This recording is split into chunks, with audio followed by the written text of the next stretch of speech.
আজ বিকালে বেরিয়ে পড়েছিলাম বাড়ির জন্য কিছু সবজি বাজার করব বলে। তাই শহরের গা ঘেঁষা একটি গ্রাম্য হাটে যাব ঠিক করলাম, যেটা গড়িয়া থেকে মাত্র 8 কিলোমিটারের মধ্যেই হাটটা অবস্থিত। তাই চলতে থাকলাম, আর রাস্তার মধ্যেই হঠাৎ আমাদের স্কুলটা চোখে পড়ল। পুরানো অনেক স্মৃতি এই স্কুল জুড়ে, সেগুলো মনে পড়তে থাকলো। এই মাঠে কত খেলাধুলা করেছি, কত পড়াশোনা করেছি, কতই সুন্দর না ছিল সেই দিনগুলো। গ্রামের ভিতরের রাস্তা দিয়ে আস্তে আস্তে এগিয়ে যেতে থাকলাম। চারিদিকে পুকুর, গাছপালা, গবাদি পশু, কত সুন্দর লাগছিল পরিবেশটা। মাঝে মাঝে এরকম পরিবেশের মধ্যে দিয়ে বাইক চালিয়ে যেতে সত্যিই খুব ভালো লাগে। রাস্তায় যেতে যেতে দেখতে পাচ্ছি অনেকেই হাট থেকে ফিরে আসছে, আর আমরা এখন হাটের দিকে যাচ্ছি। রাস্তার দুদিকে শুধু সবুজ আর সবুজ। বর্ষার শুরুতে এখানকার রূপ আরও অপূর্ব হয়ে ওঠে। চলতে চলতে অবশেষে পৌঁছে গেলাম এই হাটের মধ্যে। চারিদিকে দোকানপাট বসে গেছে। এখানে কিছু স্থানীয় মানুষের হাতের তৈরি জিনিসপত্র বিক্রি হচ্ছে। এখানকার স্থানীয় কামারশালায় তৈরি বিভিন্ন জিনিসপত্র তারা নিজেরাই দোকান লাগিয়ে বিক্রি করে। যেহেতু এটা কৃষি প্রধান এলাকা, তাই বিভিন্ন বীজ এখানে বিক্রি হয়। এছাড়াও বিভিন্ন সবজির দোকান লাগিয়েছে এখানে। আমরা কিছুটা ডাঁটা কিনে নিলাম, সজনে ডাঁটা।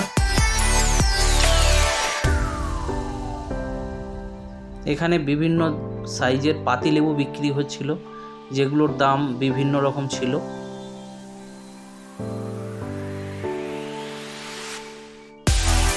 পাশেই টমেটো, বেগুন, পটল, আরও কত রকম সবজি বিক্রি হচ্ছে।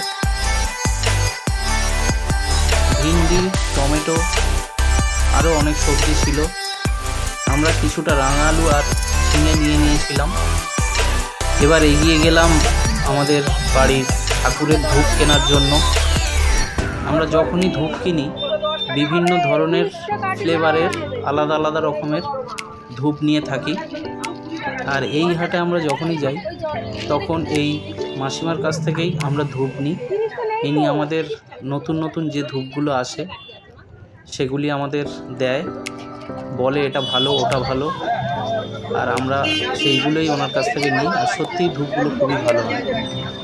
ধূপ নেওয়ার পর আমরা এগিয়ে গেলাম আরও কিছু সবজি কিনবো বলে। এখানে কিছু টাটকা শাক, মোচা, এইগুলো বিক্রি হচ্ছিল। তারপর আমরা ফুলকপি ও শাকও নিয়েছিলাম, সেগুলোর ভিডিও আর করা হয়নি। এরপর আমরা বেগুন নিয়ে নিলাম। তারপরে এগিয়ে চলে গেলাম অন্যান্য সবজি নেব বলে। এখানে লোকাল বেকারিতে তৈরি বিস্কুটও পাওয়া যায়। এটা কোন হাট যদি আপনারা গেস করতে পারেন, তাহলে অবশ্যই কমেন্টে জানাবেন। এই হাটে প্রচুর ফলের দোকান আছে, যেখানে প্রচুর ফল বিক্রি হয়। এবার চলে গেলাম গাছের দোকানে। এখান থেকে আমরা আগে অনেক ধরনের গাছ নিয়ে গিয়েছিলাম।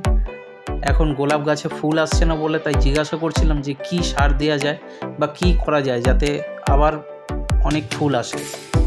এখানে বিভিন্ন কলমের গাছ ছিল, সবেদা, পাতিলেবু, আরও অনেক কিছু। আমরা কিছু ফুলের চারা নিয়ে বাড়ির উদ্দেশ্যে রওনা দিলাম। তাহলে ভিডিওটা আজকে এই পর্যন্ত। আবার দেখা হচ্ছে পরের ভিডিওতে। নমস্কার।